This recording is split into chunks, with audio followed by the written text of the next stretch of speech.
a large part of the content is online. And because of that, when we talk about infodemics, a lot of the time I want you to think about or to dwell on these next few minutes. Firstly, this idea of information missing, however, it's not. At the early parts of the pandemic, we had people sharing videos about how 4G networks were contributing to the virus. Such persons honestly believed it was true. They're sharing it, however, it was not the case. Then you now come to things along the line of disinformation, where it is known which is false. However, individuals are sharing it. But I compare the processed one with the raw extract from pineapple. Right. So we look at disinformation, where the information being shared is known to be false, but people share it nonetheless, and that has more sinister motives, and it's harder to combat, right? Because you cannot educate someone who is willfully spreading false news. Okay, so we start from the realization that, well, everyone shares information, but for different reasons. Some are genuinely misinformed, whereas others may have more malicious intent, and that's a little bit harder to combat.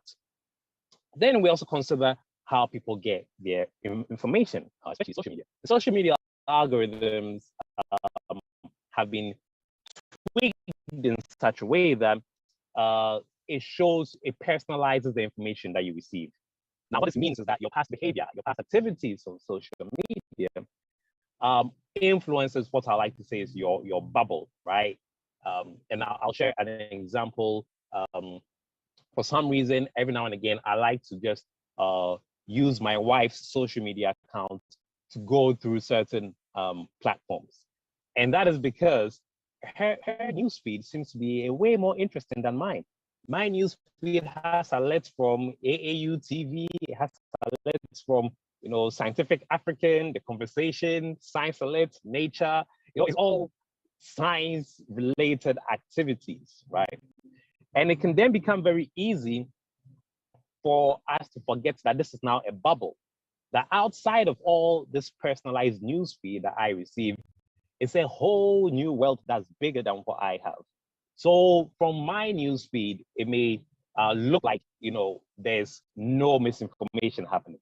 However, someone else's newsfeed is just filled with one conspiracy theory after the other. And it's important we bear this in mind so that it helps us change our perspective. If you're going to be talking to individuals, engaging the public, you need to be able to be mindful that your perspective is just a tiny percentage of the shared perspectives of everyone out there. Then the last thing I wanted us to consider was about beliefs, okay? How people form their beliefs. It's very easy to think that if we just provide you information, accurate, well-designed and presented information about the variants of COVID, people will be aware that there are differences that are essentially the same. However, you'll see that beyond what we see and what we hear and what we perceive, that's our sensory information, is a whole amount of emotion attached to it, right? I like this particular saying that you can choose to believe anything you want to believe. When we share information with people and they say, well, I can't believe that, it's a choice, right? People choose not to believe it. And that's an emotional sort of connection to it. And if we share information as scientists, which, factual information, if we share information as journalists, just reporting the truth, and we do not consider the angle of the emotional labeling, it's not effective. So I'd like us to also then consider that in our role fighting this infodemic is to consider stories, the value of stories that touch people's hearts, not just people's head, not just your reasoning, but then also your heart, because that is where the belief is influenced from. Okay, so that's the first three things I wanted to cover, and that takes us through the context of it. So for the next half of our time together, really we're going to then talk about our role. Okay, what are we then supposed to do if we indeed know that there's a heart overhead in terms of belief systems? If we indeed know that people's information systems are very much personalized, creating bubbles for them, then what is our role? The WHO has done a little bit of work for us, and I love that Prof shared this as well during his opening, which was, how it's been put aside as a strategic management plan for managing infodemics. And it covers 4 areas. And I'd like to then touch on these 4 areas and show how scientists and science journalists, the work we do, could essentially cover all these 4 areas. So first, about listening to comments and questions, right? So creating spaces where we actually listen. And it's not just about print media or just television going out there, but things like radio and opening call-in sessions so that people could also have themselves heard, right? Promoting understanding of risk and health expert advice, okay? If the information is shared, how can people understand it so that they can apply it, right? We'll see our role in that as well. Building resilience to misinformation. Now, what this means is essentially just creating a curious mind, a questioning mind, so that just because my lecturer said it doesn't necessarily mean it's true. Just because I heard it on the leading media house in the country doesn't necessarily mean it's true. Okay, and to be able to have this questioning attitude really builds resilience to misinformation. And lastly, sorry, how we can engage and empower communities to take positive action. So here's what we're going to look through: how the work of scientists and science journalists, how that can cover all these 4 areas, right? And I'd like to say that all of that falls under science community, okay? Which is described as, a practice of, so realize how in informing with accurate information comes here. Educating, so for since who are just genuinely misinformed and don't know better, right? Sharing wonderment and raising awareness of science-related topics. Just letting people be aware of how, for example, their behavior can influence their risk to certain health conditions, okay? And in doing this, if we're looking at science communication as how journalists and scientists can contribute to fighting this infodemic, then we have to look at the best way for us to engage in this practice of science communication. And I've put down 3 things to always consider. In my experience, I find that considering these 3 is essential to an effective science communication strategy, whatever it is you're trying to communicate, whatever you're trying to, whatever infodemic it is, right? So we're going to spend the next 5 minutes or so going through these 3 key things to consider when we are working out our role in fighting infodemics.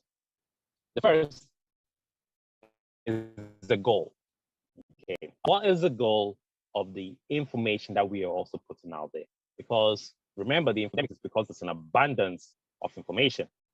So when we're also adding our information to it, do we just want to add to the pool, right?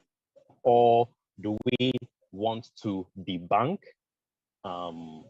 certain prevailing myths? Okay, so the goal is essential because then it will determine all the activities that you engage in subsequently, whether indeed you're going to stay on social media or use more traditional avenues of media communication. So What is your goal? Is it to create conversation spaces? Is it to become a trusted source, right? To then be able to help people filter through the good and the bad information?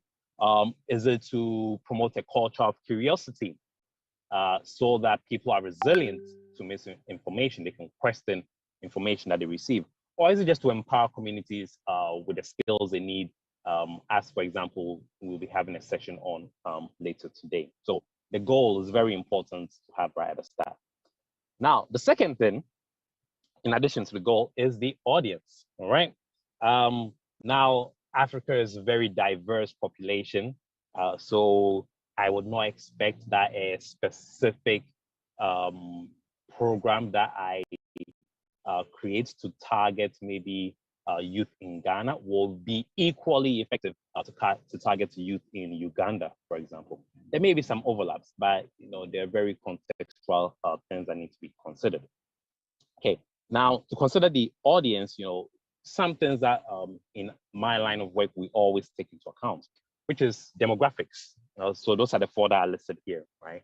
The demographics, what's the age range, what's the sex, because we're trying to create stories to touch people's hearts, not just their heads. So we need to know who they are. Socioeconomic status. It may seem a bit absurd almost to think that one's socioeconomic status will influence the sort of information they can receive. But bear in mind that that determines a lot of things. It determines their one's exposures. It determines one's channels that they receive information from. People with DSTV are more likely, like the whole DSTV4 package, they're catching CNN and BBC channels or in Al Jazeera. They are more likely to be of a certain socioeconomic status compared to those who just watch free-to-air media channels, right? So it makes a difference. It influences the bubble in which the person is in. Then, of course, belief systems, all right? So the belief systems of many people is very fundamental and foundational to who they are. So if you are sharing any information, true or not, which is at odds with their belief system, it's a little bit harder for them to take it on board, right? So that needs to also be taken into account. And lastly, communication preference. I know many individuals who, for example, do not listen to radio, right? They just rely on social media for their news feed. And on the flip side, I know many individuals who you wouldn't find them on any of the social media platforms. Radio is their thing, and even radio, it has to be radio in their mother tongue language, so not necessarily English-speaking radio, right? So where you can find your audience, right, and how best to reach them, all of that matters, and these things to consider for that. Now, the last thing to consider for effective communication as scientists and as science journalists, so that we can combat infodemics properly, is the content. Okay, many of you here, at least those who are journalists, this will be a lot easier for you to resonate with, which is how the content is even presented is such an important thing, right? For scientists, we'd like to give a background and explain before we really bring you the information you need, with the understanding that by giving you the background and explaining the reasoning, you're able to follow us on the journey until we reach the destination of whatever is most important for you to know. But of course, our colleagues in the media space will tell you, well, that's too long. People have a short attention span. Start with the juiciest bits. And then for those who are more interested, they can follow on later on. So being mindful of that content, and I believe there's a lot that scientists can learn from those in the media space about how best to frame our content so that it is best received and can actually influence behavior. All right, so that brings us to our role. So our role was really to be effective science communicators, being mindful of why we're communicating, that is our goal, who we're communicating to, so we can target the content to them as needed. Now, for the last part of my time with you, for like the last 5 minutes or so, to really give you ideas and thoughts about things we should all be engaging in to get started. Right. And I've put 6 things to do.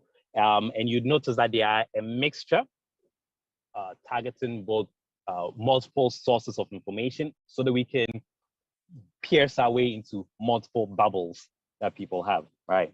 So social media, if there's a lot of information out there already, and 70% of it is false, and because of that, we abstain from getting involved, well, the percentage doesn't get any better. However, if we don't get involved, we may be inadvertently increasing the quantum of information, and by so doing, almost contributing to the weight of the infodemic. But in this case, we've now shifted the scale. Maybe it's now 50% that is false, and because of our efforts, 50% that is right. Okay, so it gives more sources for accurate information. Outreach. How about the young ones who do not have mobile phones? Okay, how about those in parts of the continent that there isn't internet connectivity? Well, it means we have to go out there and share our information in person. And I think outreach activities are another way to do that. Societies. We're not just talking about academic societies and professional societies, but local societies, community societies, maybe even playgroups and football clubs and things like that. Being a part of these communities is very essential. You can then say you're already considered a part.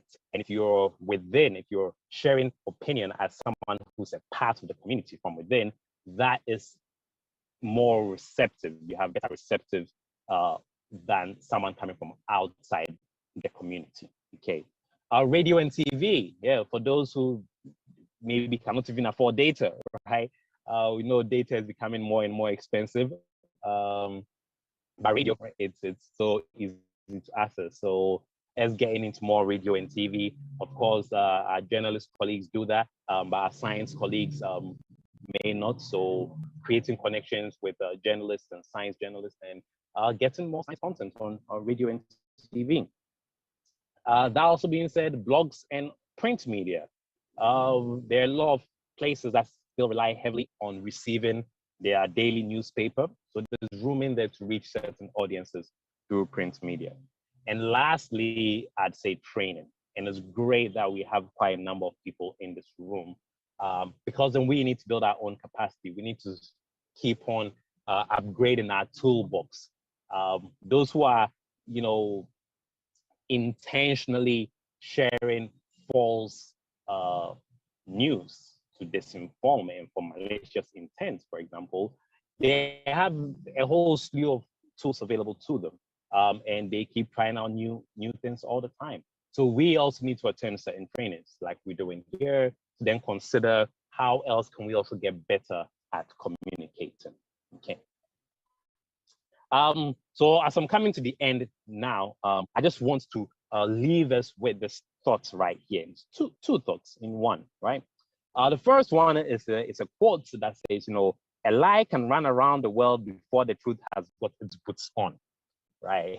It goes to share the bad news travels fast and good news travels slow is the same sentiment. For some reason, the false news just spreads. What this means is that we need to be very preemptive.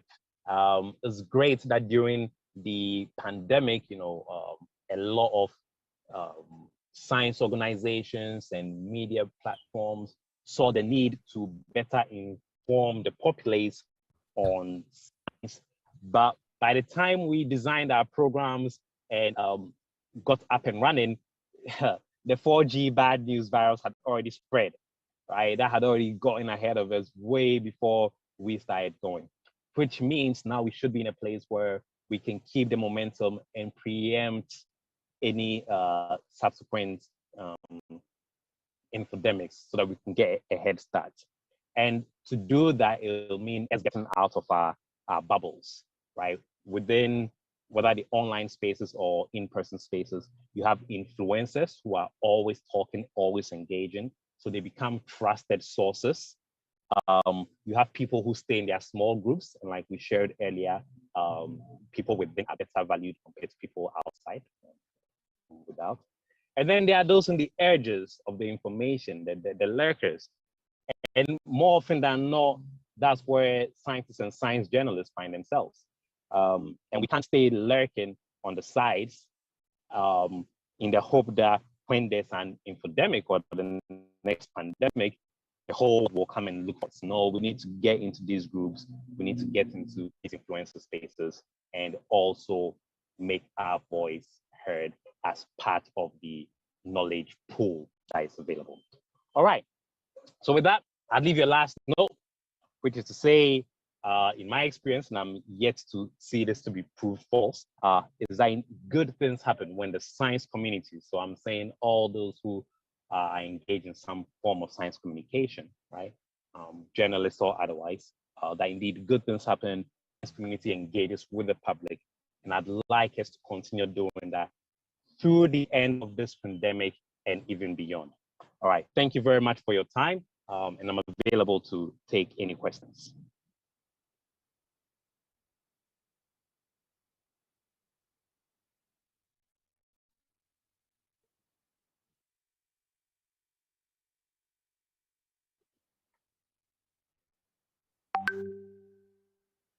Okay, over to you.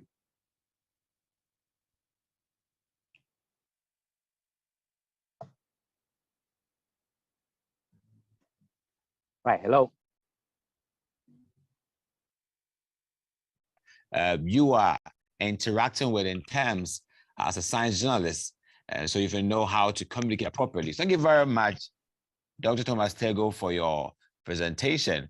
The room is open for a couple of questions if you want to address some few matters or comments, short comments to Dr. Thomas's presentation before we can move on to the next presentation. You can just mute yourself and then let's hear from you.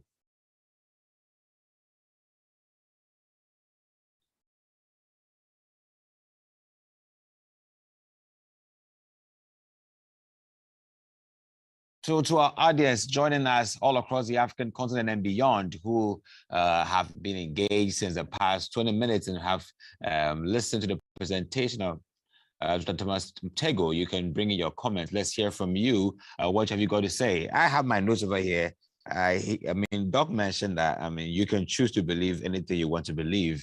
And it's very hard fighting epidemics when you live in a continent where everybody seems to know something about the disease. It's very difficult trying to get in there the right information.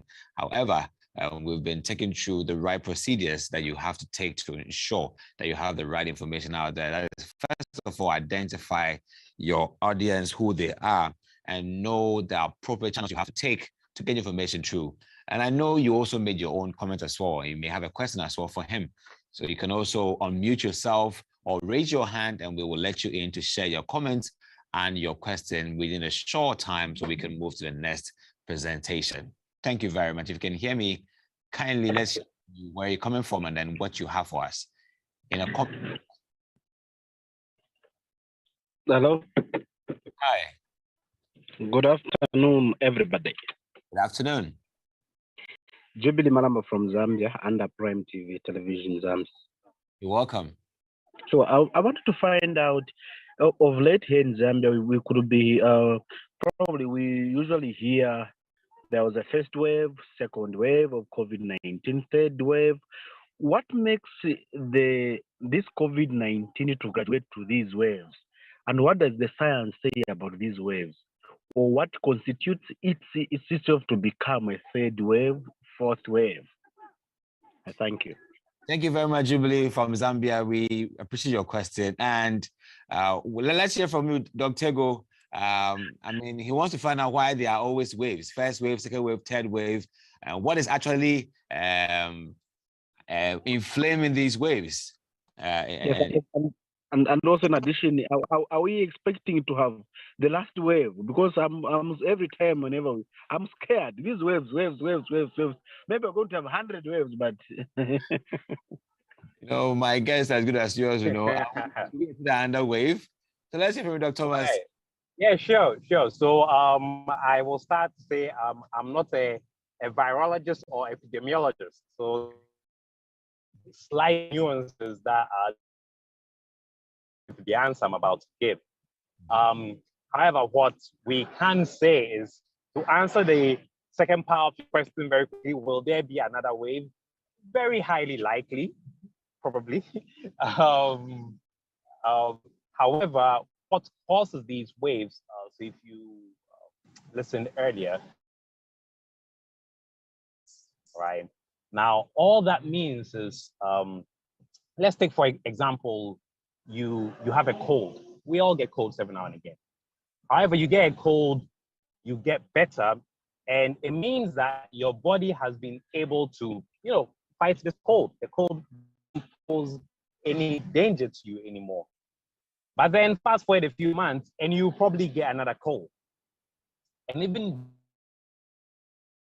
these colds fundamentally are the same, there are slight differences between them.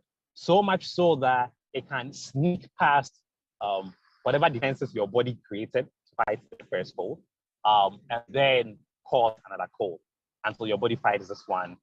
But then it doesn't mean that you will never get a cold again in your life, right? And that's sort of what these spikes are. There was the initial virus, and it caused this huge number of people getting sick. And some people got better, some were able to fight it. We started getting patients, so the numbers reduced. And then the virus changed a little bit, just enough, so that there was a surge again, right? And that's what was behind the second, third, and fourth wave.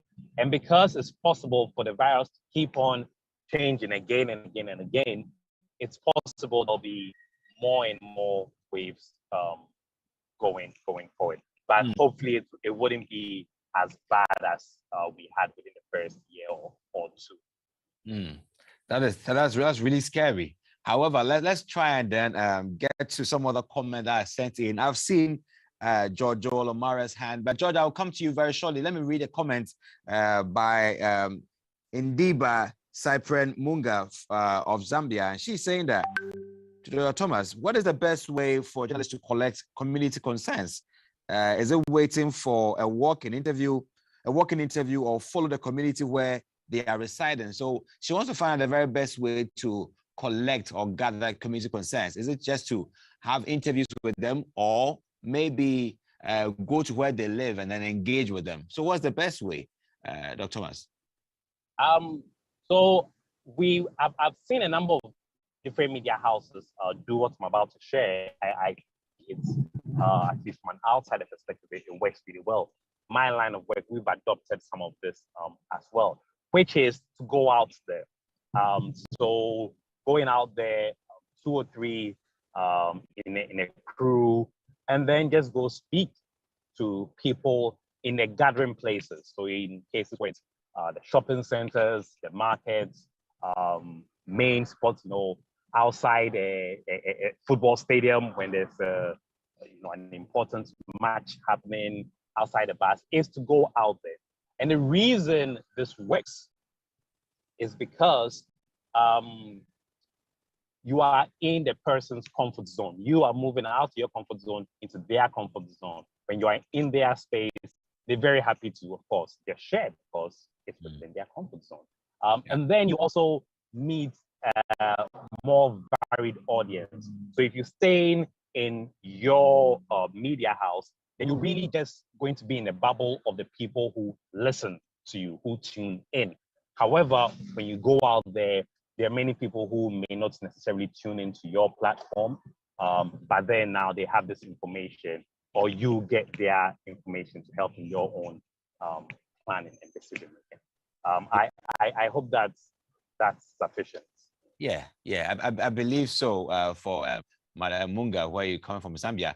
And let's also invite George Joel. George Joel, you had your hand up. Can you please unmute yourself so you can share your comment or question, please? George. Yes, good afternoon, everyone. Thank you, Doctor, for sharing the information that we've just received. I would say that this is very important for us. Now, in relation to the matter of COVID, which truly was in itself an infodemic, like you have rightfully put it, there has been a conflict on how to give the rightful information, especially if one is not really an expert in the area. And you see 2 or 3 people that you seem to be authority in those matters are conflicting. They give different views. And so these views, sifting it becomes difficult. And get caught up, you wonder who is right, who is wrong. And in that matter, you are caught up in a dilemma of communication. I just want to ask, Doctor, how do you manage situations like these when there is contradiction between authorities? Thank you. Thank you so much, George. That's a very, very succinct one right there. Doc, let's hear from you on this one. It really is. Thank you for that question. As you were asking that question, I started smiling. I started smiling because what COVID has done is it has given people outside of science what happens every day in the world of science. And here's what I mean. The way science, the space, the scientific community, the research community works is what we consider the truth is always changing. And let me give you an example that will help you understand that. A few hundred years ago, the truth, the scientific truth, was that the world was flat. And then someone came along who was an expert and said, no, the world is not flat, it's round. And another expert was like, what do you mean it's round? It's flat. We all know it's flat. Here's the evidence. And he was like, well, you bring your evidence, I bring evidence. We all test the evidence and we see which one stands stronger and also stands the test of time. And then that becomes the accepted truth. And everybody goes with it until we find out that, well, maybe the world isn't round after all. It's in like 10 dimensions forever. Why I say that is the rest of the world started seeing that process that normally happens behind closed doors play out in real life. So you see an expert come out and say, okay, there's this new virus. We have no idea what to do with it. Then someone did some research, came out with findings and said, this drug could help. And someone else came and said, well, hydrochloroquine can work. And everybody jumped on hydrochloroquine. And someone came with stronger data that then said, no, hydrochloroquine doesn't work. Let's try gurgling hydrogen peroxide. And just a back and forth, it's normal. What this means is,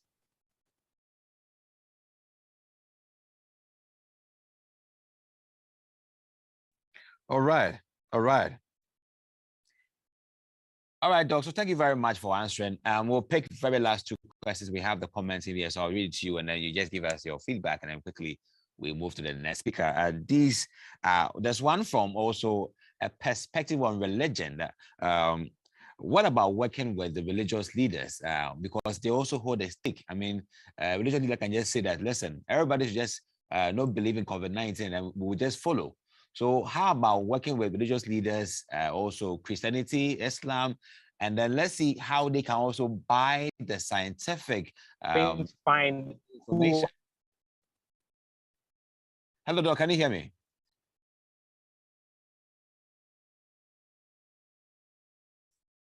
Hello. Sorry about that. We had a technical glitch and we lost Doc, but we hope to get him back so we can have him on again. So the questions that are coming for him will be reserved and also noted appropriately, and we'll show to get him back to respond to them. But we'll have to move on to the next speaker to save time and also help run the program in appropriate sense. So the next speaker, I would have to now relay this to my colleague, Isabella Henokwa, right here in the studio, to introduce our next speaker and also the topic he'll be presenting on. Over to you, Isabella.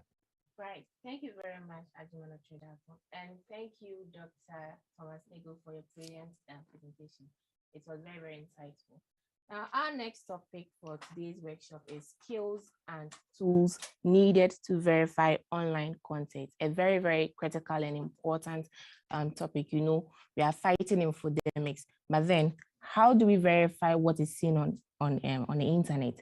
You know, due to the emergence of social media and then the access to mobile phones and internet connections, everybody can just publish any information online.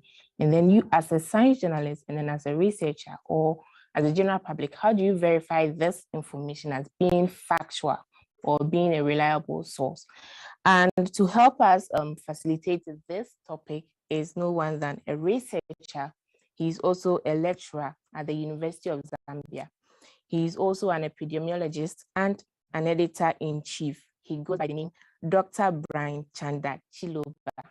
He's going to help us to facilitate this topic. So Dr. Brian, if you're online, kindly unmute yourself and then the floor is yours.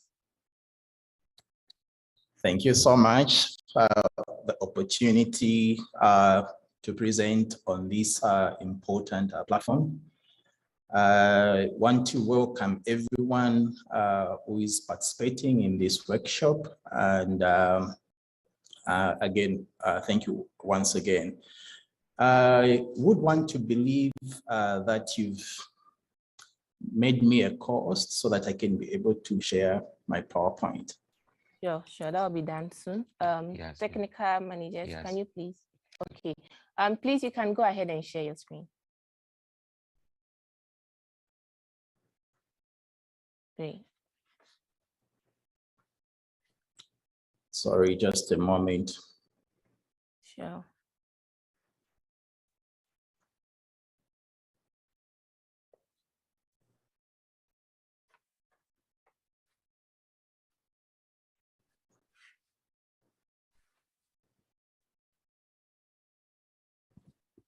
So we would want to, I think, continue to talk about infodemics during the COVID-19 pandemic.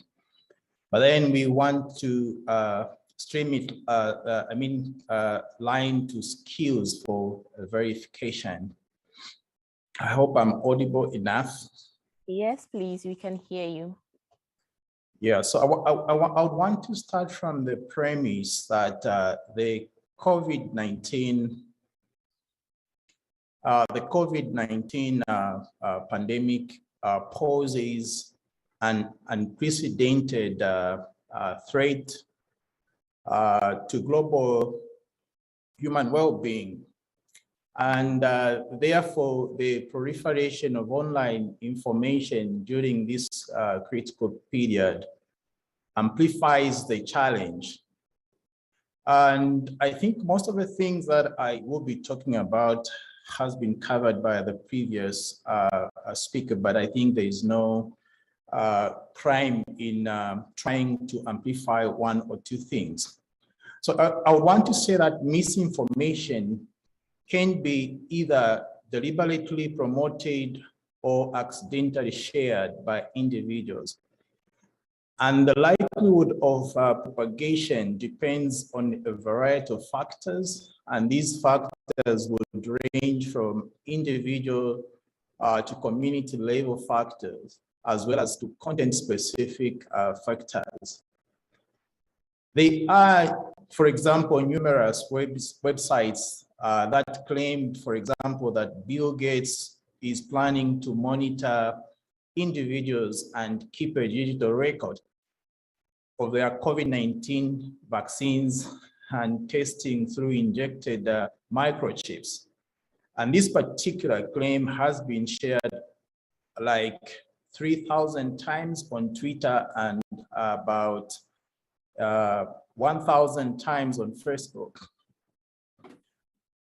So with issues relating to misinformation or infodemic, the African Infodemic Response Alliance, which is a WHO and other partner organization programs which started in December 2020. They use the social media listening tools to spot misinformation and track it as it went viral. So misinformation related to COVID-19 has led to negative, for example, ramifications on vulnerable groups, particularly the pregnant women in the African region. The infodemic adds to further challenges in promoting vaccine confidence among the pregnant population.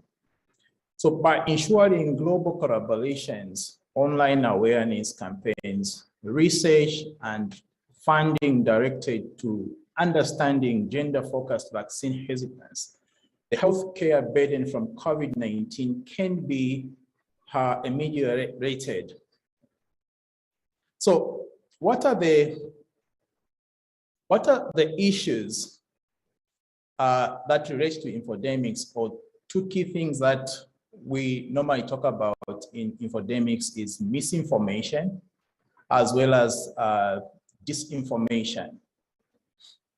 So we are drowning in misinformation, for example, from celebrities selling their favorite diets and supplements online, to fringe medical professions hawking pseudoscientific treatments on social media, as well as to conspiracy theories enticing followers down the rabbit hole, for example, on YouTube.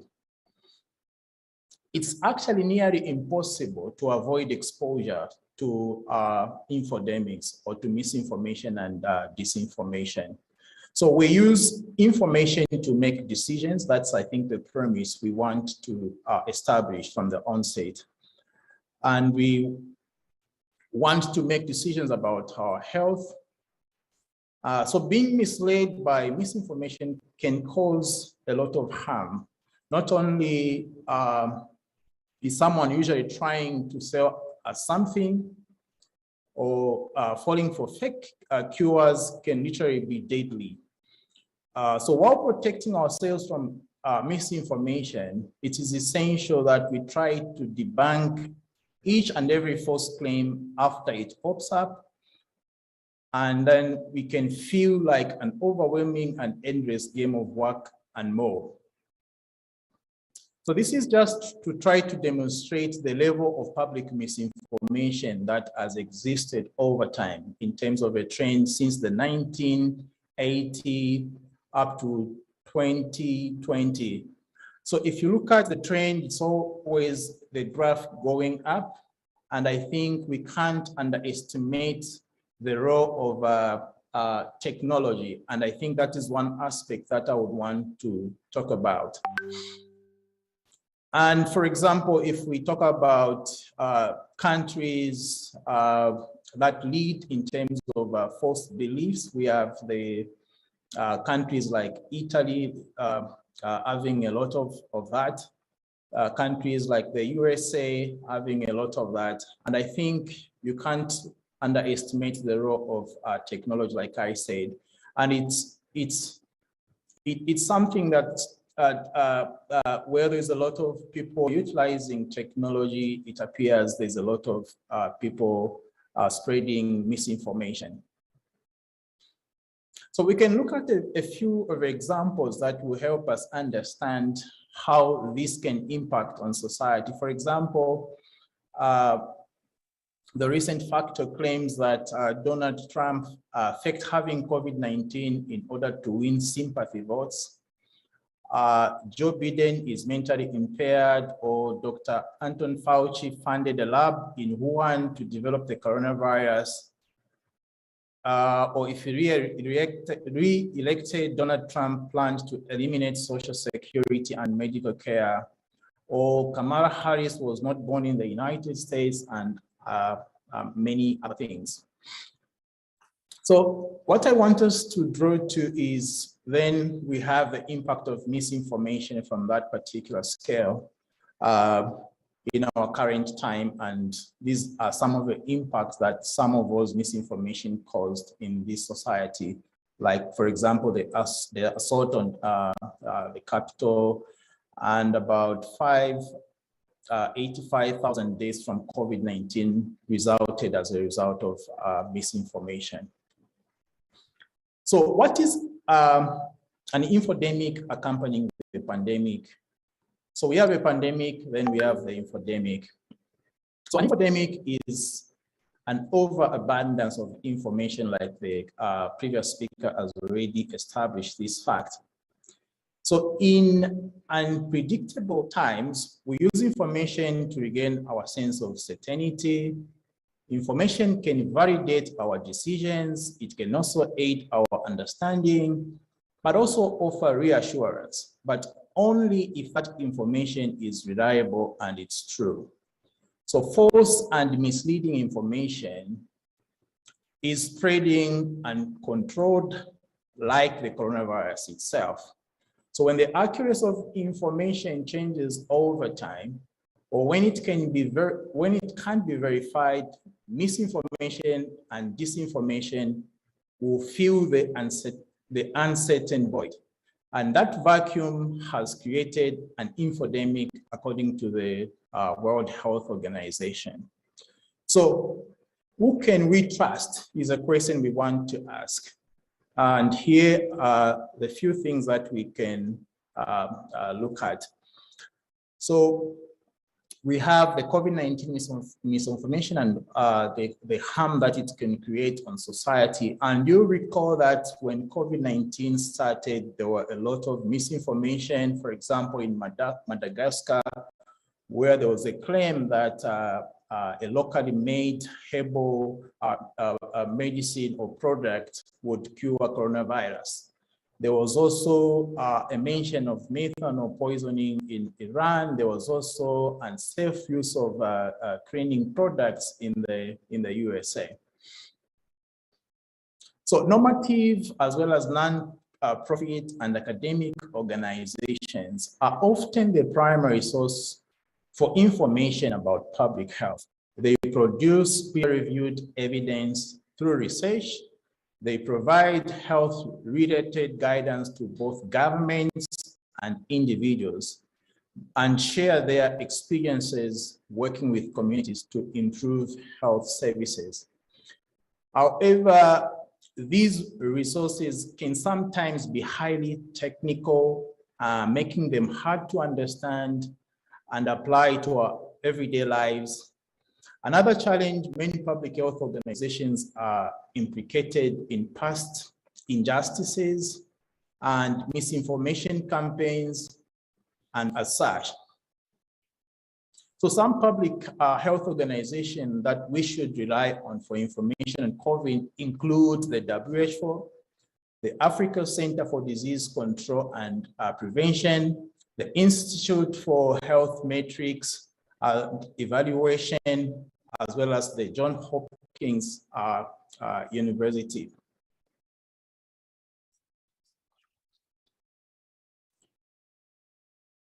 So I mentioned the role of technology, and if you look at this picture in 1916, people would get the information mostly using newspapers or the print media. But then we have the advent of technology, like the use of mobile phones. So the unfolding of a COVID-19 pandemic has demonstrated how the spread of misinformation amplified on social media and other digital platforms is proving to be as much a threat to global health or to global public health as the virus itself. So technology advancements and social media create opportunities to keep people safe, informed, and connected. However, the same tools also enable and amplify the current infodemic that continues to undermine the global response and jeopardize the measures to control the pandemic.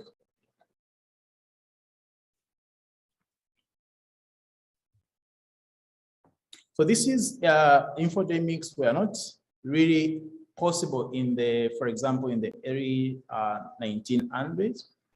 And this is because of the role of the media, for example, that I've alluded to.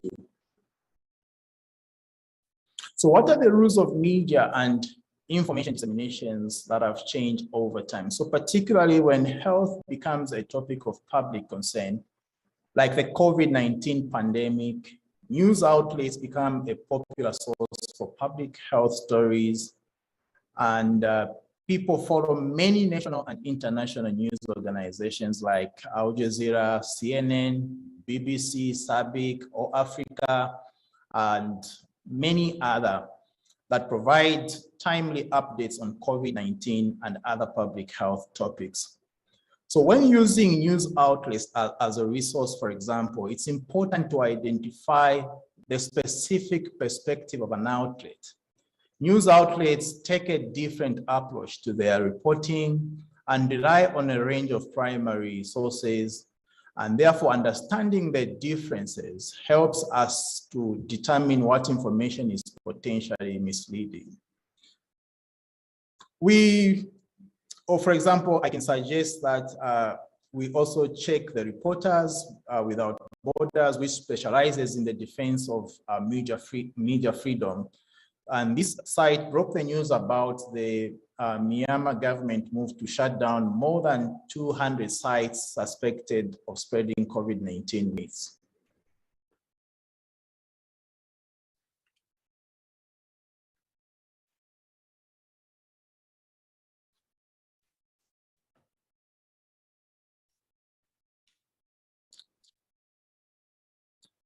So this is just something that I've already mentioned relating to when you have a pandemic, and then you also have overwhelming information about the pandemic from different sources.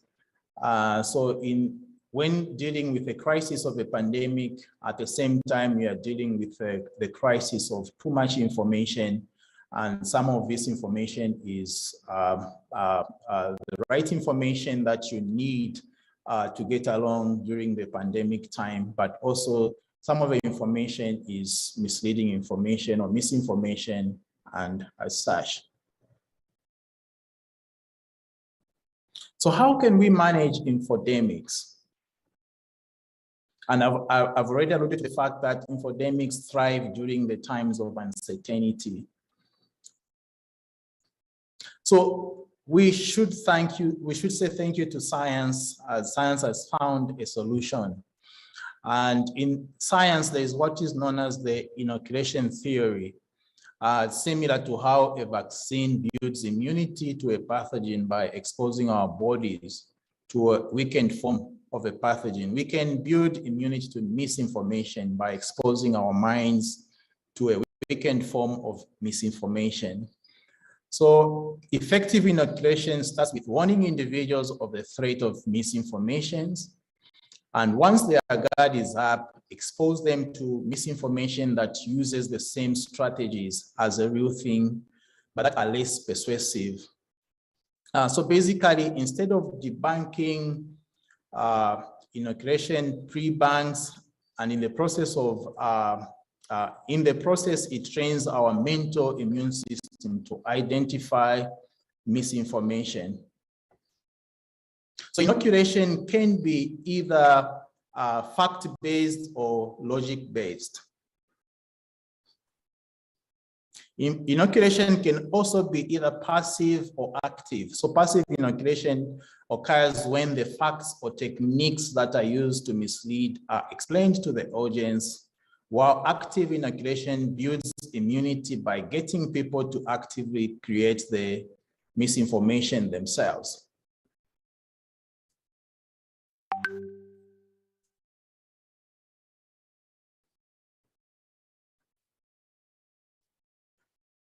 So this is just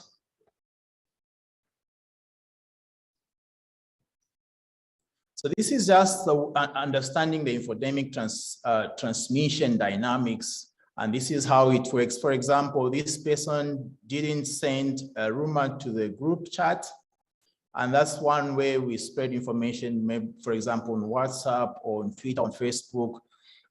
Questions like, this person double-checked their facts before they shared with other people. This person got their news from trusted sources. This person asked, how do you know that this is true. So you can see that if these questions are imposed on a lot of things that we share online, we can reduce on the impact of misinformation as we share information using technology, for example. This is just quantifying information through this the social listening, and nothing much on this slide. So infodemic management is an evolving area of research and practice. This requires an understanding of how information flows, but also understanding cognition as well as behavior.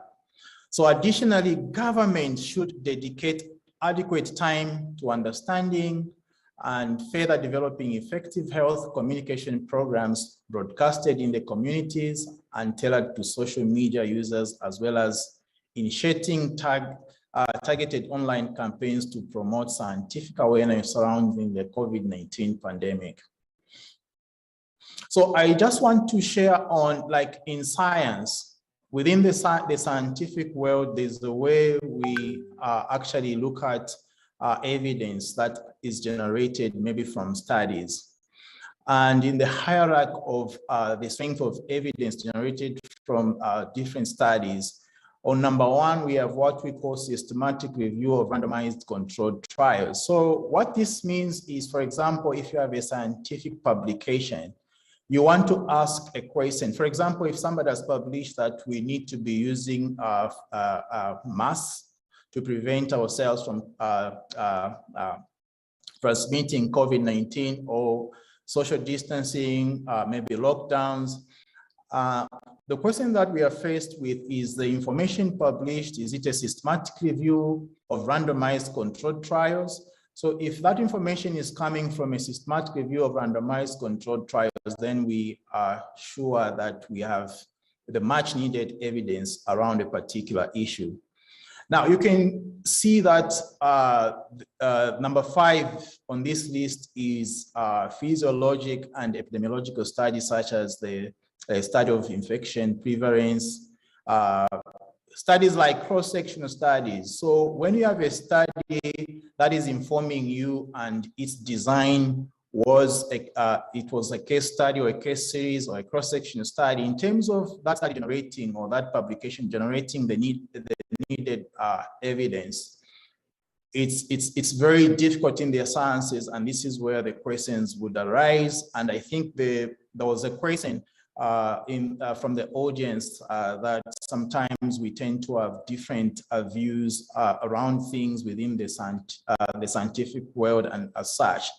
So this is because of the strength of it, the strength of the design of the materials that are published from the scientific world. So this is a scale that we use in the science world to look at materials that are published. So how can we fix our misinformation problem? For example, let's look at, for example, we could say we could hold political leaders to account for lying.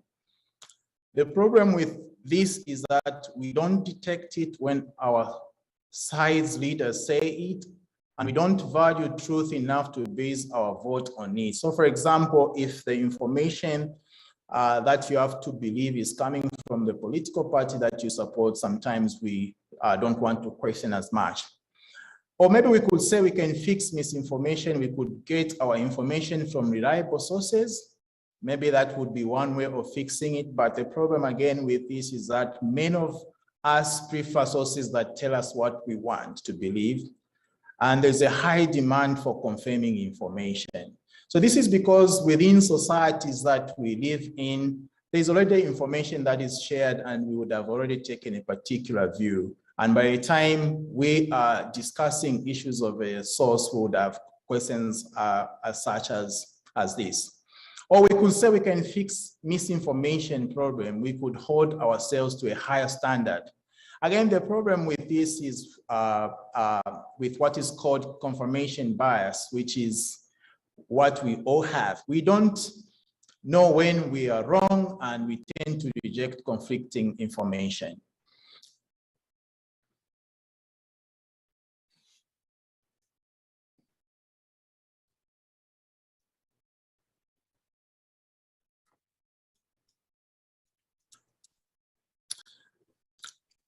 So we can maybe get some tips from the WHO. What does WHO say about addressing misinformation? What are some of the ways we can use to navigate the infodemic? So let's look at number one, and these are the guidelines from WHO. And number one is about assessing the source. So assessing the source simply means asking questions like, who passed on the information and where did they get it from? So always vet your source, always vet the source yourself. Don't take their word for it, even if they are family or friends. Check how long social media profiles have been active, their number of followers, and their most recent posts, if that information is coming from the social media. For websites, search for background information and legitimate contact details. So other signs that an online source is unreliable include spelling mistakes, too many capital letters, and exclamation marks. Number two is go beyond the headlines. So don't be influenced by just the headlines. Read the entire story and use non-social media sources like newspapers, podcasts, news sites to check the veracity of a headline.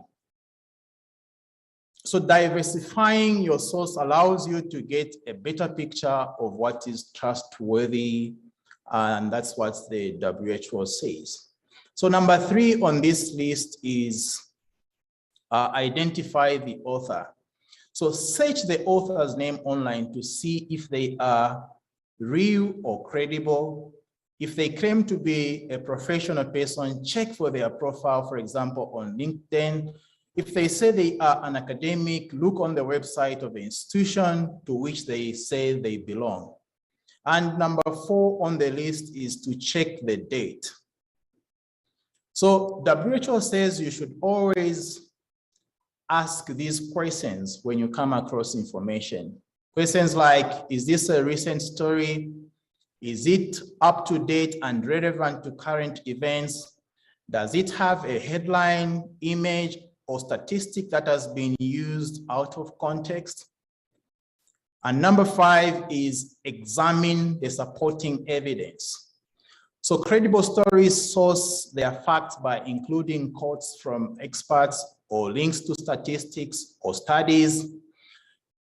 Verify that experts are reliable by searching for them online and follow links to check they really do back up the story.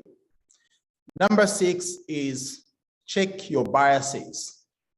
So our personal biases shape how we see the world. Ask yourself why you have been drawn to a particular headline or story. How did you react to that story and why? Number seven is tend to fact checkers. So there are more than 300 fact-checking organizations in 84 countries, according to research by Duke University, and many of which are members of the International Fact-Checking Network. So global news outlets which employ fact checkers include the Associated Press and others. So let's look at a few examples of the myth busters. So there has been a ton of misinformation, for example, as we've already established, going around about COVID-19, and with particular emphasis on the vaccines. So let's look at a few of the misinformation that has arisen around maybe vaccines. Hello, Dr. Brian. Hello. Please, I would like you to wrap up for us since we are far behind time. Almost done. So, for example, only 1% of people die from COVID-19, the vaccine will kill more people than that. This is some of the information that exists. So in terms of the myth busted, COVID-19 kills 1 out of 100 people who are infected. So far, over that number of people have died. And I think if we check this number, it would have gone up by now. The vaccine make you sick with COVID-19 is one of the misinformation that circulates. Is this true or not? Again, the current vaccines don't include the virus in any form, and no live viruses, no weakened viruses, no dead viruses. You cannot get the disease from the vaccine. So some other vaccines uses the virus they are fighting in some form to charge up an immune response. We know that information.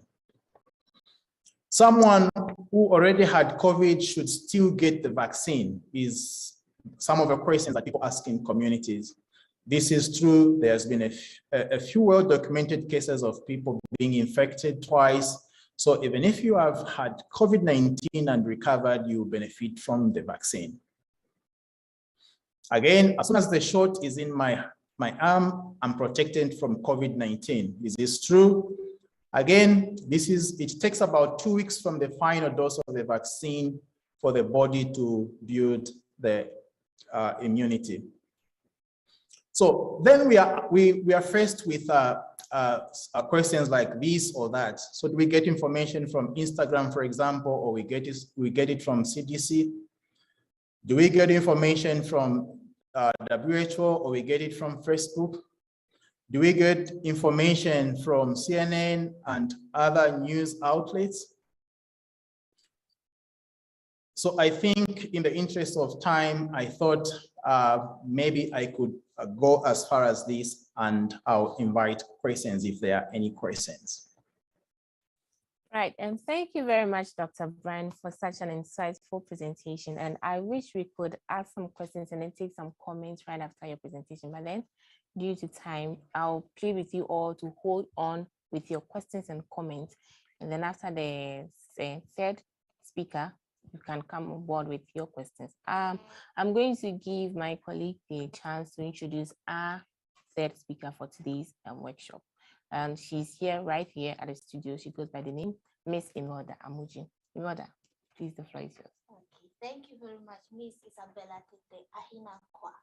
All right, thank you, audience, for your time and your participation. Okay, infodemics in this generation is something new just at the speed with which it's spreading.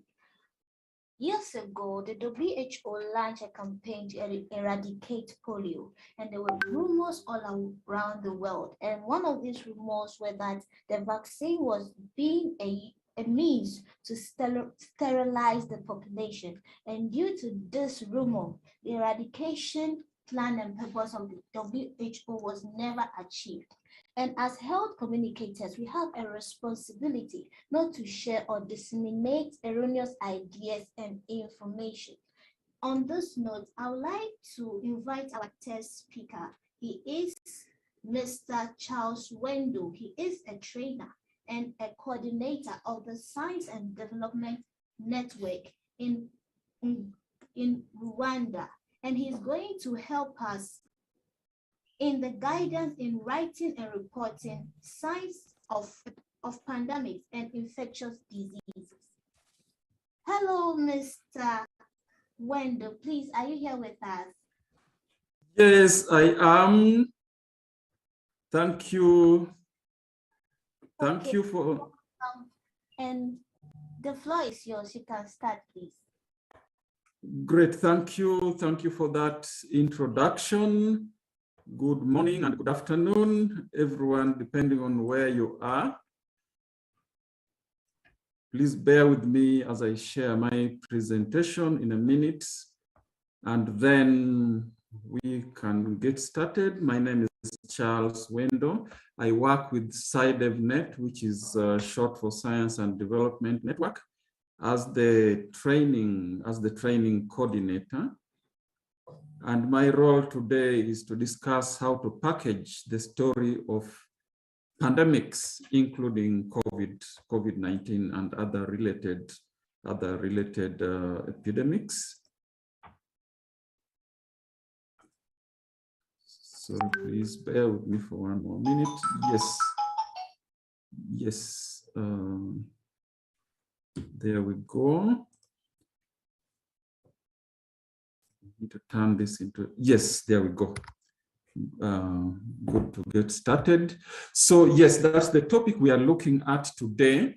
And I would like, as journalists, we are storytellers. So I would begin by telling a story about myself. Way back when Uganda had the first Ebola outbreak, I was a young, prolific journalist. And we got a tip-off in the newsroom that there was a strange disease in the northern part of Uganda. We did report on it initially. The first news article had the headline, "Strange Disease Hits Northern Uganda."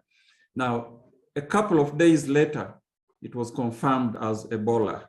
By then, Professor Sam Okware, who is actually attending this webinar, was the Commissioner for Health Services. And I am telling this story because it is not just the role of journalists. Journalists succeed in reporting about health if they collaborate with the health professionals and if the health professionals cooperate with them. So I gave Dr. Kwara a call and I told him, I want to go to the northern part of Uganda where Ebola has broken out. I want to be able to report the story. What do I need to do? I had totally no experience with such an epidemic before. So I needed to find out how can I go there and be able to report safely. So Dr. Okwara gave me advice and he said, just travel and then our team will give you, when the time comes for you to enter the hospital, the team will give you the necessary protective wear and procedures. So I did that. I went to the northern part of Uganda. I visited, among other things, I went into the hospital. I was given the protective wear. I was sprayed as I came out and so on. There were other journalists that came into northern Uganda, not only from within the country. I remember there was this journalist from Europe who went into a family and at the edge of the compound, he found a heap of sand that had been gathered for building a house. And he thought that was a grave of an Ebola victim. So he took a picture of that heap of sand and sent back to his editor as an Ebola grave. Anyway, to cut the long story short, what I wanted to say is that these epidemics or pandemics usually find us unprepared. And we need to move towards a time when we all need to be prepared so that the next one doesn't catch us unprepared. So in this presentation, I'm going to talk very briefly about the role of the media. A lot has already been said. Professor Oyewole said a lot about it. Dr. Thomas, Dr. Chiluba, they all told us about the role of the media. So I will just be very brief on that. Then I will talk about disease X and the reason journalists should prepare for reporting more pandemics in future. And I will talk also about the qualities of a good health story and how to apply them to reporting on pandemics. Now, I know I did mention very briefly about the qualities of a good health story in a previous event like this one organized by AAU, and I will go into a slightly more detailed discussion of the qualities of a good health story. Now, very briefly about the role of the media. No matter what we do to the public, the media remain the biggest source of information. I know there are many ways of reaching the public with information. None of them reaches as many people in as short a time as the media. Now, with regard to COVID-19 in particular, the media did a lot raising awareness about the risks and also preventive measures. The media did a lot promoting healthy behavior, debunking myths, providing information about sources of services. There were times when there was confusion. Someone wants wants to know where can I take my patient, or where can I go if I have COVID-19, where can I take the test, and so on and so on. So the media helped a lot in that regard. The media kept providing information on the trends and the numbers, and the media did a lot disseminating information on research findings. The public do not read medical journals, they read the media. So it was through the media that they got to know about a lot of the scientific research that is taking place around COVID-19. Okay. Now, I wanted to mention the concept of disease X, again, very briefly, so that we can save time to discuss the qualities of a good health story. In 2018, the World Health Organization adopted the term disease X to mean this unforeseeable epidemic, which is to be caused by a pathogen that is not yet known. And there are reasons why they predicted that. Now, this is unfortunately happening amidst an increasing number of people who are suffering from non-communicable diseases. So we are getting more people suffering from non-communicable diseases, but at the same time, we are expecting more of such epidemics to come. I think we all know the role that underlying conditions have played with regards to COVID-19. A lot of people died not only of COVID-19, but also the relationship between COVID-19 and the underlying conditions. So the point I'm raising is that when we are reporting about pandemics, or when we are thinking about infectious diseases, we need to think also about these non-communicable diseases, because it's very difficult to separate them from the infectious diseases. So I pose here a few questions. Think about the community that you live in. What are the common diseases right now in the community that we live in? Could it be malaria? Could it be diabetes? Could it be cancer? Could it be, what are those common diseases? The next question then that I ask is, which of these diseases were either rare, which of these diseases that are common today were either rare or non-existent 20 years ago? Was as common now as it is 20 years ago in Africa? Maybe, maybe not. Did we have as much high blood pressure in Africa 20 years ago as we have today? What about diabetes? And therefore, what are the emerging risks that are leading to some of these diseases becoming more common now than they were before? So why am I asking all of these questions? I'm saying here that thinking about disease X as the phenomenon and thinking about all of these emerging non-communicable diseases, you can predict that the need for health journalism will be more crucial in the future, than even more crucial than it is now. Already now, health journalism is playing a very important role. It is more needed than ever before. But in future, health journalism is going to be even more needed than it is needed today. So that leads us into the question of the qualities of a good health story. Because I want to build the point, I would like to build the point that, yes, the media play a crucial role that as we have seen already now in this session, but the media can only play these roles if the media publish good health stories. Because a badly done health story can cause more confusion, it can cause panic, it can even kill. I usually, when I'm training journalists, I tell them, a journalist writing a health story has to be more careful than a surgeon, because if a surgeon makes a mistake, chances are that that mistake could kill or injure one person. But if the journalist publishes wrong information, it's going to affect millions of people at the same time. So I usually say that a journalist needs to be more careful than a surgeon. Now, these are the qualities of a good health story. Accuracy. We need to have the right sources quoted correctly. Dr. Chiluba has just given us a whole session. I will not talk a lot about that because we've already heard a lot about it from Dr. Chiluba. We need to get information from the right sources and we need to quote it correctly. Then this information needs to be information that is of interest to the public, because people are not going to listen to your radio station, people are not going to watch your TV station, people are not going to read your newspaper simply because you have put the information out there.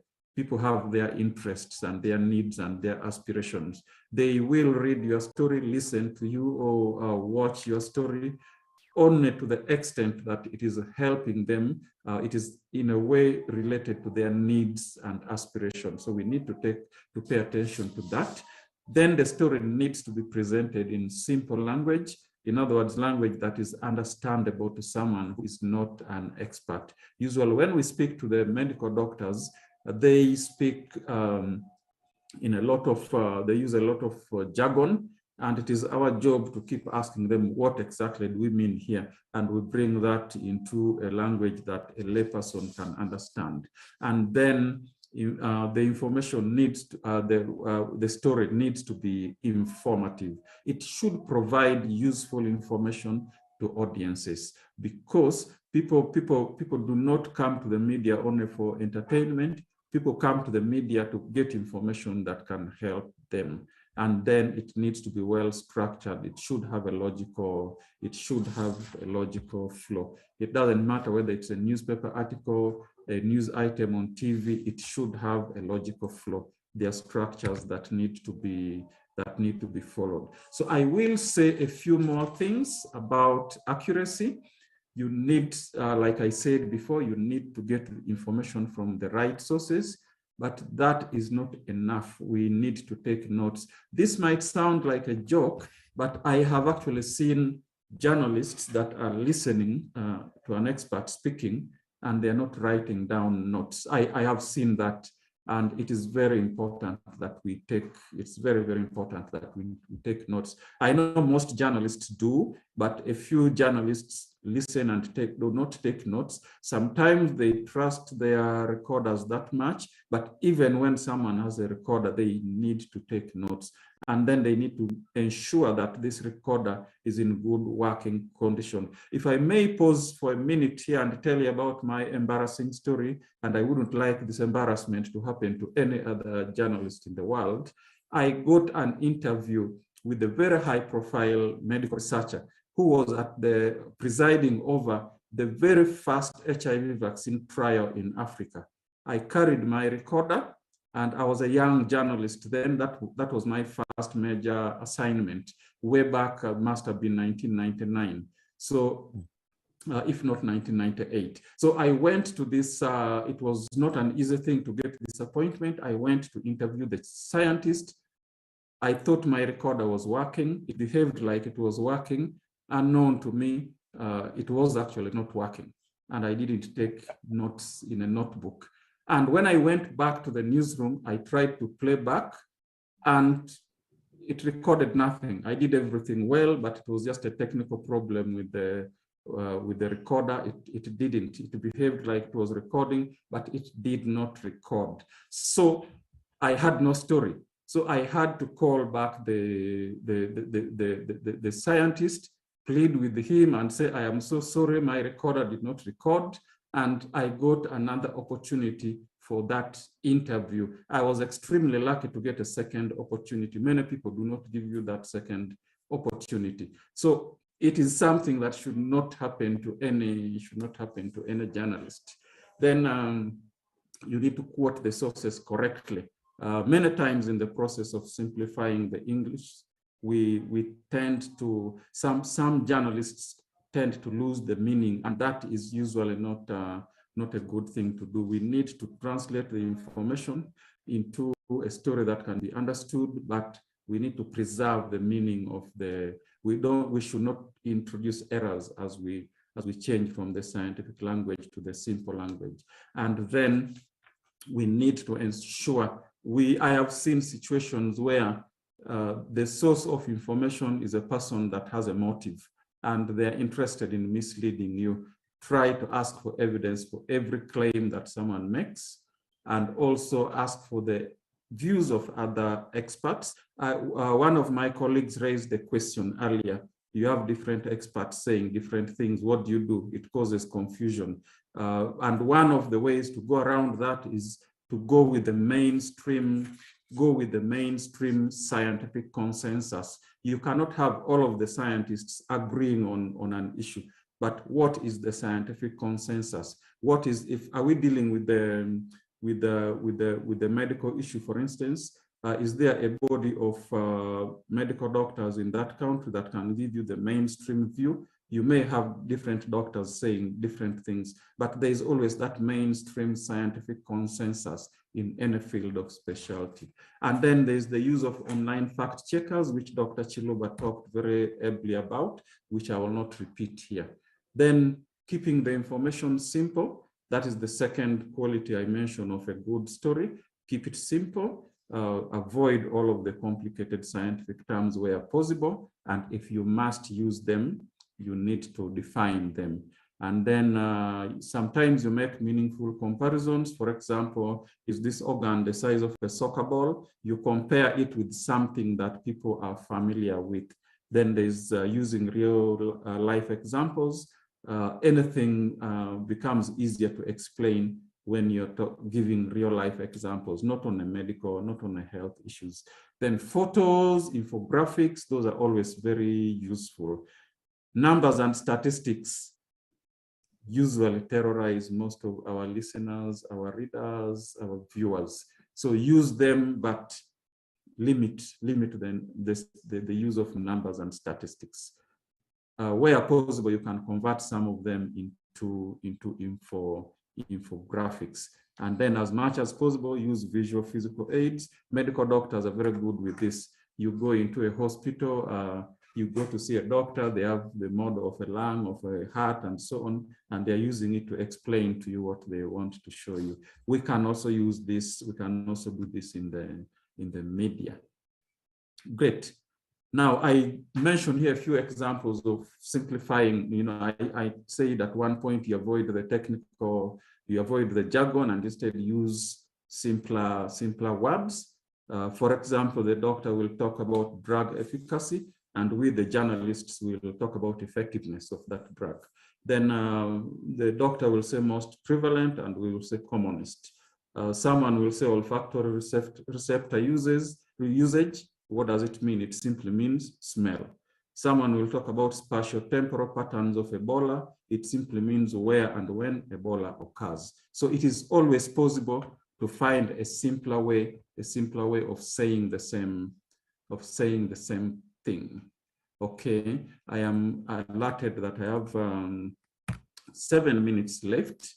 Yes, so I need to keep this, we need to keep the information interesting.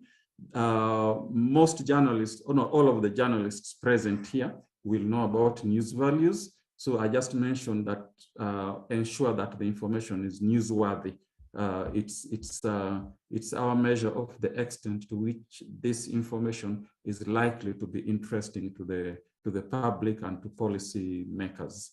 Then you need to humanize the story as much as possible. I talked about my coverage of Ebola in the northern part of Uganda. And one of the stories I remember up to now is the story of an Ebola survivor, someone who suffered from Ebola. And I went back months later and did that story. It was a very interesting story. This person telling me about their experience about Ebola. And that story was very widely read. Then you relate it to something that is people are talking about around this time. These are different ways of keeping making people interested in your story. And also you relate it to the things that people care about. What we care about? We care about money, we care about being healthy and safe, we care about food, we care about, so find the different ways that people care about in your community, in the community that you target, and try to relate. It's one of the reasons, you know, you need to give people a reason to pay attention to your story. And one of the ways is to relate it. One of the ways is to relate it to the things that people really care about. And I picked this from Afrobarometer. They had, this was 2018. I don't think a lot has changed right now. But again, I need to mention here that the priorities of people, the needs and aspirations of people will vary from place to place. They will be different from country to country. So this was overall in sub-Saharan Africa. The people care about good health and well-being, which is good news for us who are interested in reporting about health. Usually people want health information because it directly affects them. Then people want information about decent work and economic growth. We talk about jobs. People care about, yes, zero hunger. People care about food. People care about peace, justice, and having strong institutions. People care about industry and innovation. I guess the point before is related to democracy and political participation. And this point is perhaps related to jobs and goods and services. Then people care about clean water. People care about poverty, quality education, affordable and clean energy, sustainable cities and communities. Now, these, like I said before, will vary from country to country. So you need to figure out what are the things that people care about in your country and try as much as possible to relate your story to the things that people care about. And as I come to the end of the presentation, I mention here a few things that I observe about media coverage of health in Africa. One, there's very little coverage of health in the media, except COVID-19. COVID-19 changed the picture. But up to now, other health issues other than COVID-19 still get very little coverage in the media. And mostly we report on common events, workshops, press conferences, news releases, reports, and so on. There's very little reporting that comes from the individual initiative of the reporter. We are usually invited to this and that, and we report on it. And then we are preoccupied with the official statements. One of the things that WHO expects from us, if I'm to borrow that from Professor Oyewole, and I think later on Dr. Thomas, WHO would expect us to listen to community concerns and questions. We do very little of that in the media in Africa. We do big man journalism. We listen to, you know, we are always reporting to the people. The president has said this, the minister has said this, the director general said this. We very do little reporting to these people of what the communities would want to say to them. And that's one of the areas we need to change. Then there's little contextual reporting. We don't do a lot to add context to the stories. Usually it's a straight news reporting without enough context. And then we are preoccupied with postmortem rather than early warning. Right now, we know disease X might come at a certain point. It may not come, these are predictions, but chances are that it will come. How much are we reporting about disease X in the African media? Maybe we haven't done much. What about seasonal fluctuation of different infectious diseases in our countries? I know in Uganda, for example, there will be more malaria in July and January than any other month. So what are we doing if we know, if we are now in July when we expect the peak of malaria, one of the peak months of malaria, but what did we do 2 months ago when we know the peak of malaria is coming in July? What did we do in the media 2 months ago? I didn't see much of that. I am not just saying this happens in Uganda. All over Africa, some of these disease occurrences can be predicted, but we don't do much of that prediction in the media and reporting around it. So finally, my final thoughts as I complete this is that to most people, the media remain the most important source of information on epidemics, on anything, the media remain the most important source of information. Even information on scientific research, the media remain the most important source. Research that is not reported in the media will generally not get known by most people in the public. So the media play a really, really important role in the response to epidemics. And for them to be able to do this, they need to do a good, they need to do good health stories. What are good health stories? What are the ingredients of a good health story? It is accurate. It is a topic of interest to the public and policymakers. It's written in simple language. It is informative, and it is well structured. So I would like to end here at this point. And if we have time for questions, that would be great. If not, then we'll wait to have the questions at the end. Thank you very much. Thank you so much, Mr. Charles Wendo, Training Coordinator, ScienceDev.net. Charles Wendo has been with us during the previous editions, and we're so glad to have you this time also to give us a very succinct presentation on how to guide science journalism in writing and reporting the science of pandemics and infectious diseases. And I believe that you made your very, very keynotes. I made mine, that these information should be very accurate, very simple, very interesting, and also must be well structured. So without mincing words, we just go back to you who has joined us not long ago and have listened to some of these presentations made by our speakers earlier on and made some notes, have some questions you want to make, you want to bring to bear for them to also give you the feedback on. You could raise your hands or mute yourself and let's hear from you. Let's hear some comments and then let's wrap up in time to have the day one come to a successful end. So we can look forward to the next one. So let's hear from you where you are, your name, where you're coming from, and what your comments or your questions are for this presentation or the previous ones earlier.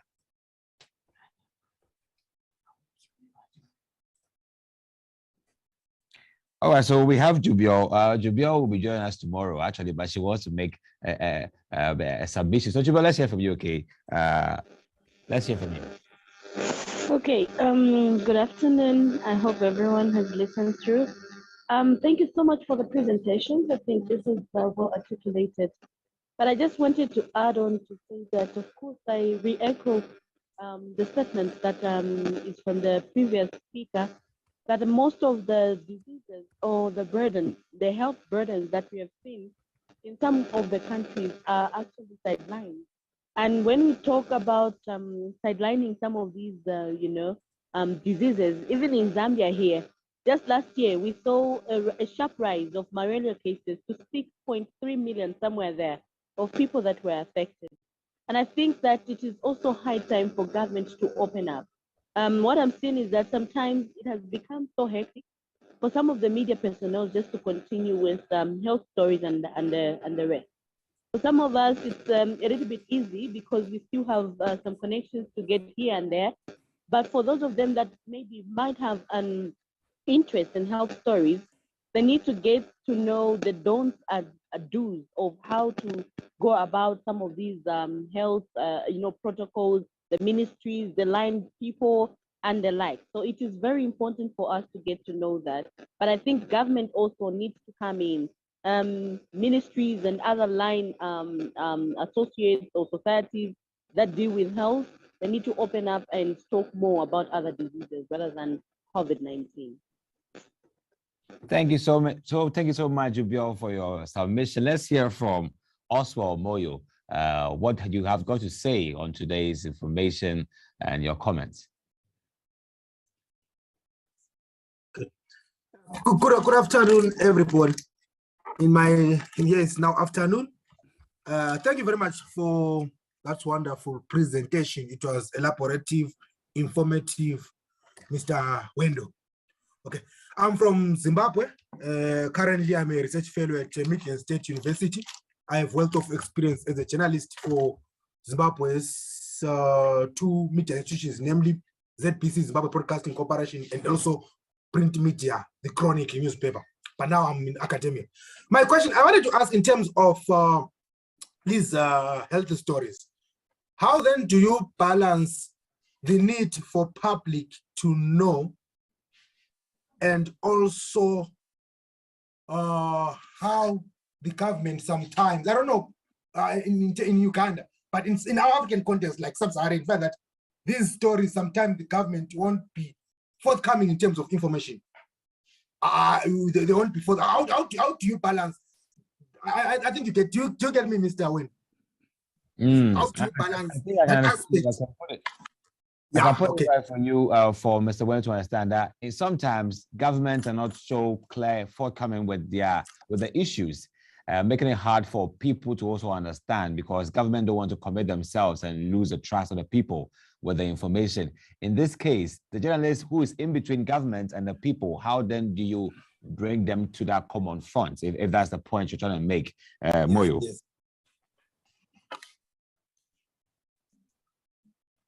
Is that a point, Moyo? Yes, that's my point. Okay, then good. Mr. Wendell, you can take over.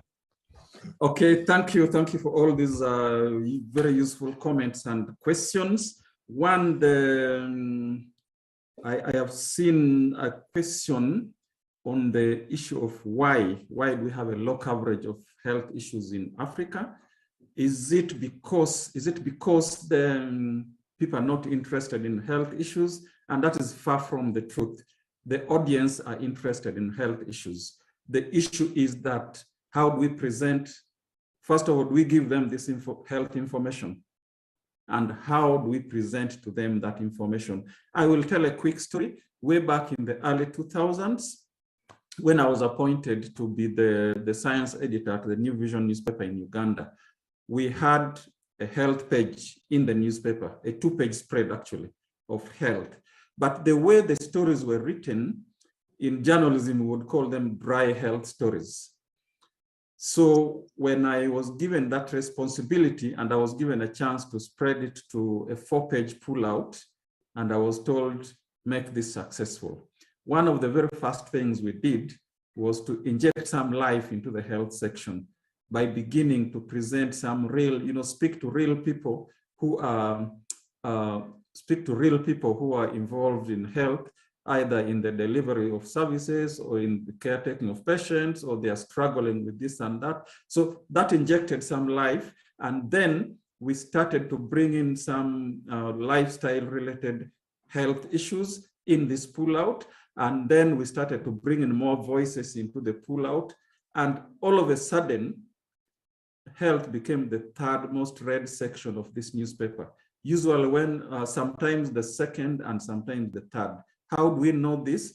Every Wednesday when that pullout came out, when the people that sell the newspaper would carry out their survey, they would ask the readers, which section of the newspaper did you read first?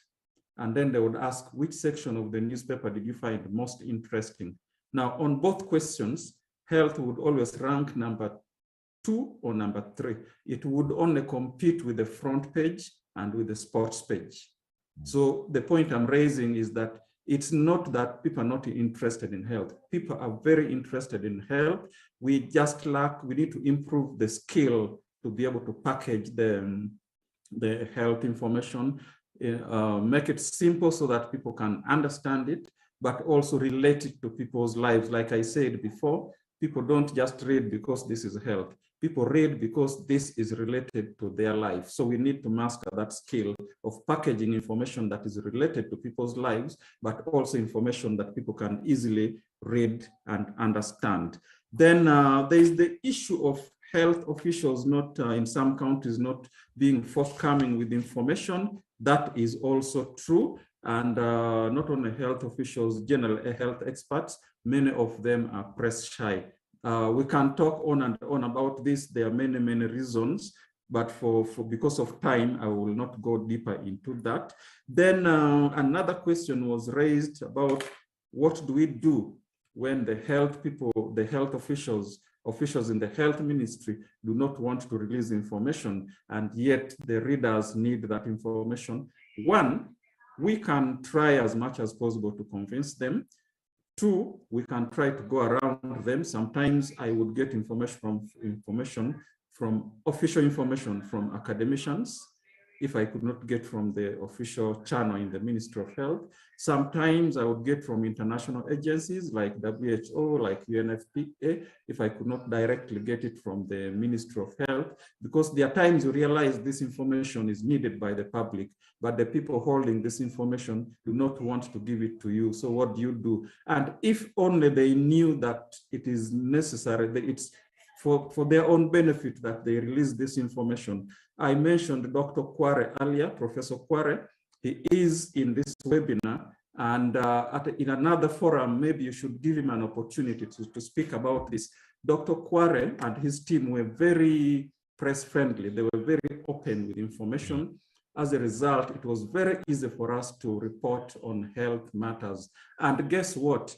At the end of the year, we would ask our readers, which is the best performing ministry? There are many questions we would ask our readers at the end of the year. We would do that survey of our readership, and we would ask them, which is the best performing ministry in Uganda? And during those years, the Ministry of Health was always ranking #1 as the best performing ministry. They did a lot of good things, yes, but also the other reason they were perceived by our readers as the best performing ministry is that they were forthcoming. They were forthcoming with the information. So the public always knew what they were doing. I think those are the questions that were addressed to me. If I've forgotten any, please remind me. I would say a very big thank you for addressing this question as well. I also want to pass a big thank you to Dr. Samuel Kware for availing himself and his ministry to you for the information that you needed during your time. There are a couple other concerns that are also popping up. I also want to give room to some other participants like who have their hands up. So George and then Munga, if we can hear you from you shortly on your comments and questions for the speakers, previous speakers as well. If you want to show a concern to any of them, you can still bring it forth and with you. May I start by thanking Dr. Charles Wendo for a very good presentation, I would say, according to me, and very informative in every way. I also want to thank Dr. Thomas, who also came before him. There's something that touched me, especially when Dr. Wendo was talking. Being a Ugandan, I quickly began to feel what he was saying, especially in the matters of Ebola. But that put aside, there is one thing that Charles knows that happened very badly on our side. The reporting from the journalist side was very good on the matters of COVID, how you should handle COVID, and the public truly took it very seriously. Charles knows very well that in what we call the first wave of Ebola, the public was very obedient. They did social distancing, washing hands, and they did everything they could to protect themselves. But when the political season came, it was a bad side. You know, even the politicians who talked so much about this, they began to break the laws that they had set. And because of that, the public thought this was a deception. The information about COVID was taken as an hoax, as if now, then it gave way for all the kind of theories, of myths about COVID to take root in the country. Now, as a scientific journalist, I really don't know how you can go about this when politicians speak one thing with their mouth and do something different with their bodies. And so that becomes a big challenge. And then the second thing that he has brought forth is about reporting on certain diseases which have somehow been ignored. In Uganda, malaria kills about 14 people every day. And that is very serious. So I don't know the recent statistics, but these are a little bit old statistics. I think Dr. Charles could give us a better one. But there are other diseases also. Charles knows very well, we used to have a very funny disease that came to Uganda called nodding disease. Now, I have to appreciate one of the journalists that did a very good coverage on the issues of the nodding disease. He went there and did a coverage. And that coverage is the one that brought information, and the public woke up and started to do really serious about it. But besides nodding disease, right now, there are certain diseases that are happening and seems nobody is reporting about. For instance, epilepsy, sickle cell, hydrocephalus. These are some of the diseases which they seemingly are not really in the public domain. Not very many people see, but people who are having children or persons suffering from them, they are really, really suffering from it. And so I thank you, Dr. Wendo, for this information, but it was just a comment, but also I'm wondering in my heart, even when journalists have a right way of thinking and bringing forth information, and then you are fighting with a politician who is in control, and you and I knows that politicians, actually, people believe them more than scientists. What a politician says, people take it as a truth. So I don't know how we're going to go about some of these matters, knowing very well that not many of these people in the public go to scientific journals to read them. They will go to social media and they only see what their politician has done. And I think this is the way to go. Thank you very much. Thank you so much, George, for your comments. We want to pick some more so that our speakers can do a last tidbit on that and we can bring it to an end. So let me just quickly call on Munga, if you can hear me. Munga, you can also come in with your comments and issues as well. Thank you, moderator, for this chance you've given me. Mine is appreciating all the presenters over the day. They've been wonderful. I've learned a lot and I've at least grasped more points from them. The thing of my concern is that like what Dr. Chanda alluded and the previous speaker, most times journalists tend to forget other diseases when an epidemic comes in place. For example, during the period of COVID-19, we have seen more COVID information being shared every time, forgetting other diseases. For example, in Zambia here, we just discovered that we had a sharp rise in the new infection of HIV. Why? Because journalists have just shifted to COVID and forgotten about other infections. Malaria is on a high also. Diarrheal diseases, they are on a high also. So which means instead of fighting one scourge now, we are fighting more. I would urge journalists also to cover other diseases, even though with an outbreak or epidemic in the country. Definitely, what we need is a beautiful, interesting story on health matters with the simple words like what has been alluded in our presenters. If you put a lot of jargons on scientific words in a story, as commoners who are not scientists lose interest in that story. So put a face of a story which is so humane to a human that he or she can easily understand. We are talking about people at the grassroots level. Me, I'm a community activist for 21 years now, especially in health. I get concerned when I see a story with 4 scientific words whereby my grandmother there can't even grasp anything. It's not everyone who is learned. So please let's try to put a story which will really help others understand. Those commoners in the villages there, in the shanty compounds, they should understand so that they will easily understand. This is the thing which has caused the COVID to go high because look on the social media stories from the West, which are so destructive, telling people that once you're injected, they're injecting something in you which will turn you into a zombie, whatever. Now look at an ordinary person who gets that story. How do you dispel that one if you use the scientific words again? Which means the story will go on and on, which means everyone will get lost. Otherwise, this is very educative. Thank you to all the presenters. They've done a good job. Thank you, moderator. Thank you so much, Munga, for your very, very grateful comments on today's event. It has been so amazing. I want to just give an applause to all of our presenters, from Mr. Thomas Tego to Dr. Bright Chanda, and also to Mr. Charles Wendell for your well arranged presentations, and it's been very educative so far. Let's hear also from my colleagues in the studio on your take on today. Isabella, how's it been today for you with our speakers and the comments and everything? It's been great and very educative. All I can say is that we are here fighting infodemics, right?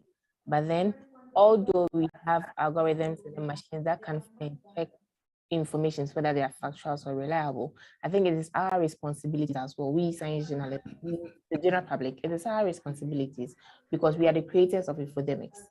So if we are going to fight it, I mean, what we believe, if this is what we believe and what we publish out there for people to believe, it is our responsibility to fight it. And that's what I can say. You know that it seems you were so overwhelmed that can we really fight a battle for them? Because I mean, everybody believes what they want to believe.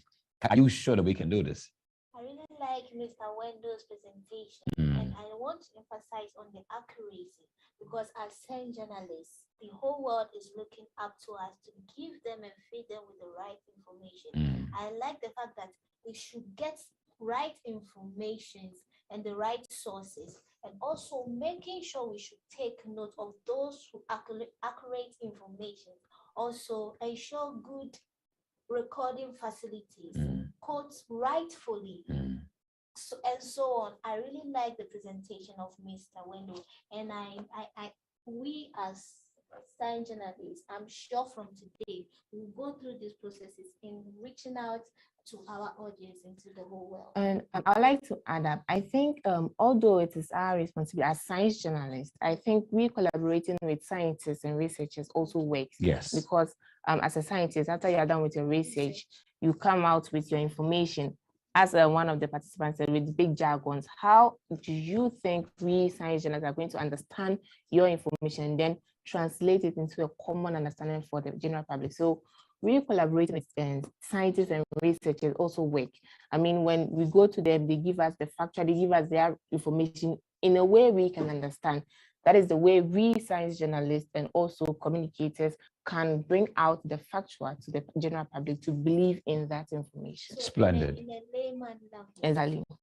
Splendid. So, I mean, just look, the cross of the whole matter is that we have to intensify and enhance engagements all on. So right from today, everyone who joined today's webinar, we're glad you spent time with us to engage the workshop, to engage with us. We also want to engage with you time on until we can leverage the information all across. So what happens in Uganda, Zambia, and all the parts of Africa, join us today. We want to still hear from you from time to time and see what's happening in your country and how we can level up information on these epidemics and also the pandemics for a good future. That's what we were made to do. We do very well. So thank you very much to all our speakers. Thank you very much to all our very wonderful participants. Stay with us from the beginning to now. If you didn't share comments, it's not the end of the day. Tomorrow, God willing, we'll be having this at the same time, 11 o'clock, will be end at 2. And maybe you can bring your concerns tomorrow, God willing. We'll have a surprise for you tomorrow, a special audio recording from the COVID-19 diary team on understanding SARS-CoV-2. So you may want to join us tomorrow and hear this very wonderful sound drama. So you can also share in your country and also on your radio stations as well, on TV stations as well. So it's been a wonderful day, and we'd like to bring it to an end. We'll do it with a very wonderful picture for today, how we look to this. So just put your camera on wherever you are. Let's see your face, and I will do a wonderful group photo shoot on Zoom, so we can put in the records that you were also part of the 2-day virtual workshop, day 1 in record. So wherever you are, just put your camera on and let's just give us the biggest smile you have, and then let's do a big photograph. Well done, Ajamani and team. Very well done. I appreciate it. I would like to hear from you tomorrow as well. So put your camera on wherever you are. Give us a big smile that will take a good photograph.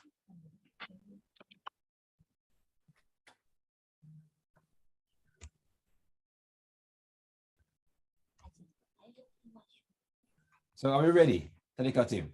Tell them to do this one. Do want to put your camera on, please. We can't afford to miss you in the group photograph.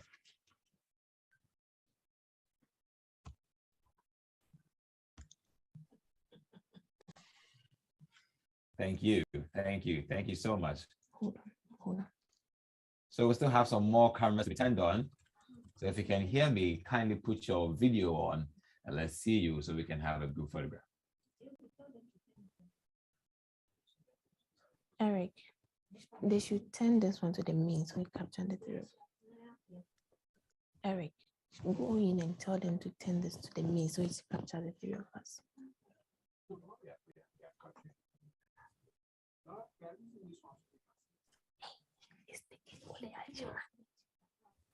Hello, so nice to be here. Thank you so much. Thank you. All right.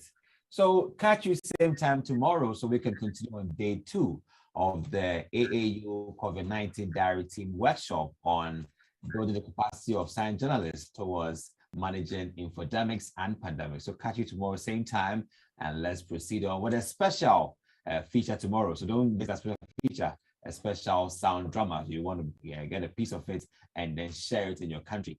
So see you tomorrow, God willing. Have a nice day. Be safe and bye. Bye from the Well studio. done, Ajamani and team. Yes, done well. Thank you so much. Thank you so much. Bye. Bye. Bye.